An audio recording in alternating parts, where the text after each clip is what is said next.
what level you feel is kind of going to be the higher football in 2024? It's definitely all going to start with our defensive line.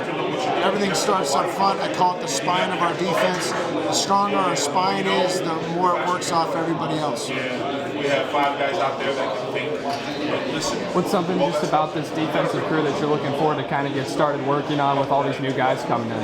Well, our emphasis this spring is going to be energy. Okay, I want our guys to bring energy every single day. When we first got started, a couple of weeks ago, it was like guys were just showing up to get finished. And, the energy has just been building, and energy in everything that we do.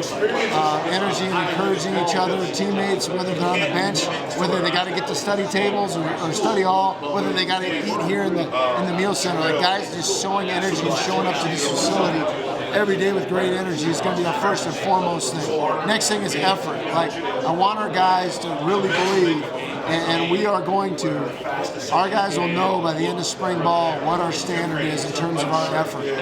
Our effort, we're going to run to the ball as well as anybody in the country. I'm not saying we're going to be the best, but there'll be nobody better in terms of running to the football. We're going to start training. We've already started training the footwork and position-specific footwork that we need to master before we get into spring ball. So I don't want to have to coach. We're going to be coaching scheme all spring ball, but I want our guys working their footwork right now, our defensive backs understanding that we got to work our breaks right now, the proper breaks, so we can train our feet to react rather than thinking about what our feet need to do during the middle of a play. Defensive line's working get-offs. Linebackers are working run fits and their shuffle and their gap steps and their stretch steps. So footwork's going to be an emphasis, and finally, our fundamentals. Our fundamentals in blocking, tackling, and understanding that's what makes a great defense more than anything else. I'm not going to be in the right call every time, right?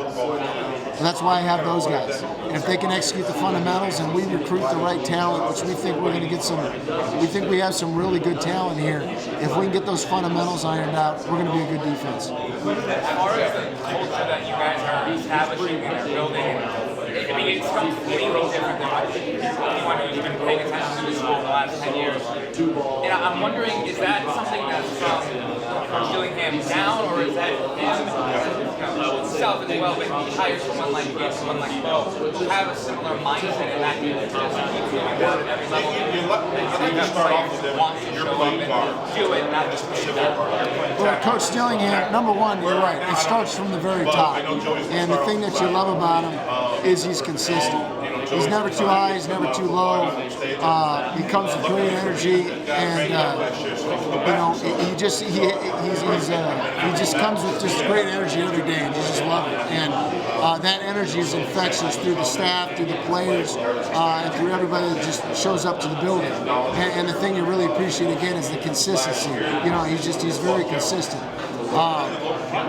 And absolutely, it starts with him. And in terms of why he brought me in or why he hired me, then he must have did his research, because a lot of our philosophies just align. And I don't know what's been done here in the past. I wasn't here, and I've always heard the seed of greatness is humility, and I just know what we do, and I know what our standard's going to be. And the number one thing we're trying to emphasize at the end of this spring is, if our guys maybe necessarily aren't doing it, they're going to know what to do. They're going to know how to do it.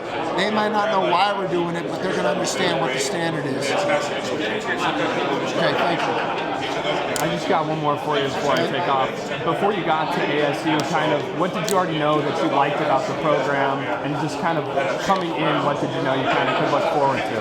Well, number one, it's the Valley, okay? And I'm from the Valley. I graduated, my wife and I both graduated from Apollo High School. And, we've always wanted to be back here. The last 23 years that I've been coaching, we left here in 2000. My wife and I did, and every vacation, every opportunity we get back here, we get back here to see the in-laws and family and friends. So always followed ASU. My second Division I football game was in this stadium against Kansas State in 1980, I believe it was 86, so the Rose Bowl year. So, or maybe it was 85, I'm not sure, whatever, but it was the Rose Bowl year. Actually, it was Wichita State. It was Wichita State. It was the second to last game of the season. And, I just remember it being electric. It's a very vivid memory for me. So, this has always been a place. It's an opportunity to get back home. and an opportunity for really us to set our roots and help build something.